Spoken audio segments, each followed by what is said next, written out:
আগে বলতো আজ বুঝবি না বুঝবি কাল, গাল থাপড়ে পারবি গাল। কথাটার মানেই বুঝতাম না, তখন হেসে উড়িয়ে দিতাম।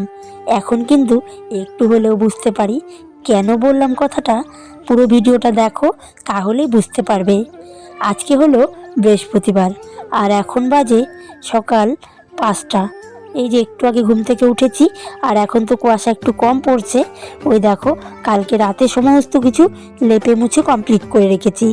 তো উঠোনটা গোবর দিয়েছিলাম, ওগুলো আর তোমাদের সঙ্গে শেয়ার করতে পারিনি। শরীরটা ভালো নেই, সর্দি লেগেছে প্রচণ্ড পরিমাণে। তো এই দেখো, তো দিদিভাই বলছে কালকে নেমন্তন্নে তো খুব খেয়েছো।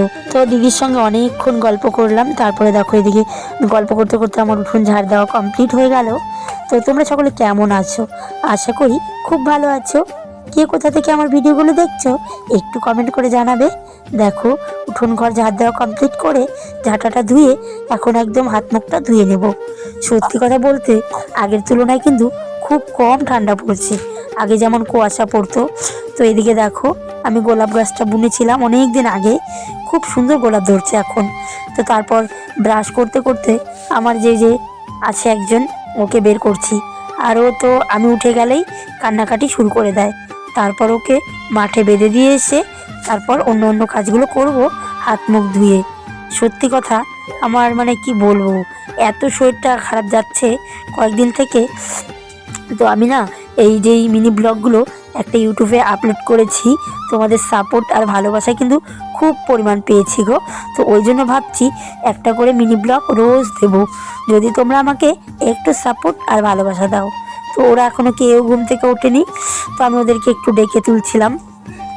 আগে যখন ছোট ছিল তখন জানো, ভোর 5টা, 4:30, 3টের সময় ডাকতো, ওঠো মা ওঠো, বাইরে গিয়ে বসে থাকতে হতো।